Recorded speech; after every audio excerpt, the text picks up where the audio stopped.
मित्रांनो, आता आपण आहे टरबुजाच्या शेतामध्ये. आता आपण बघू शकता मित्रांनो, हा जो टरबुजाचा प्लॅन्ट आहे की ज्याला इंग्रजीमध्ये वॉटर लेमन म्हणतात. तर या वॉटर लेमन जे आहे टरबूज, तर याचं उत्पन्न कसं घ्यायला पाहिजे मित्रांनो. आता बरेच शेतकरी जे आहे मित्रांनो पारंपरिक पिकावर जातात.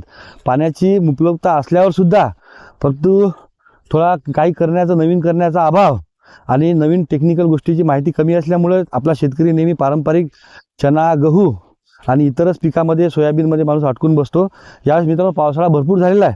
तर या पावसाळ्याचा फायदा आपल्याला घ्यायचा आपण बघू शकता मित्रांनो, हा 2 एकराचा प्लॅन्ट आहे.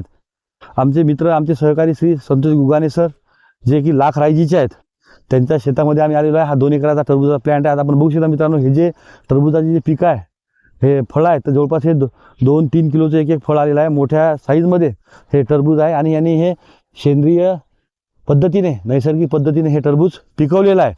तर याच्यामध्ये आता हे पीक जास्तीत जास्त 10 दिवसामध्ये काढण्यात आलेलं आहे.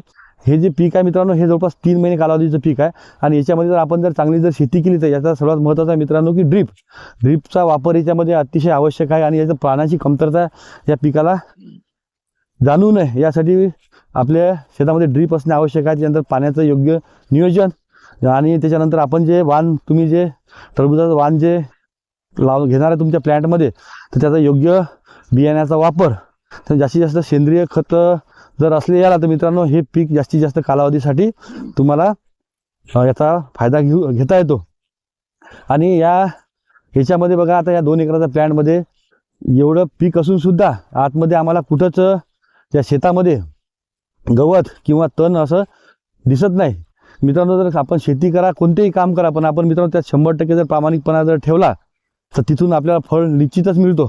मित्रांनो, आपल्या थोड्या भागामध्ये 12 महिने पाण्याची उपलब्धता कमी प्रमाणात आहे. परंतु आपल्यामध्ये जर मित्रांनो योग्य नियोजन असलं, आपल्या काही करण्याची जिद्द असली व आपल्यात प्रामाणिकपणा असला मित्रांनो, तर आपण आपल्या कमी शेतामध्ये आणि कमीच्या पाण्याच्या याच्यामध्ये आपण चांगले पीक घेऊ शकतो. या चांगल्या पिकामधून आपला आर्थिक लाभ निश्चितच होतो. आणि मित्रांनो, आपण काहीतरी या जीवनात आलो तर आपलं सार्थकसुद्धा होते. त्यामुळे मित्रांनो, आपल्याला शेती 1 एकर असो, 2 एकर असो की 10 एकर असो, तर आपल्या शेतीमध्ये आपण प्रामाणिकपणाने आपण कष्ट करा. आणि मित्रांनो, आपण या मातीमधूनच तयार झालेलो आहे आणि शेवटी या मातीमध्येच आपण जाणार आहे.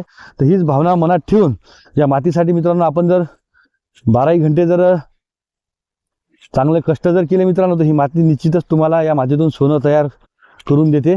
त्यामुळे आपली शेती असो, कोणता व्यवसाय असो, चांगल्या पद्धतीने करा. याचं हे जिवंत उदाहरण म्हणजे तुम्हाला हा 2 एकराचा प्लॅन्ट आहे की 3 महिन्या अगोदर जेव्हा याचं लागवड झाली तेव्हा आम्ही आलो होतो, परंतु आज आपण बघता किती चांगल्या पद्धतीनं हे पीक आलेलं आहे.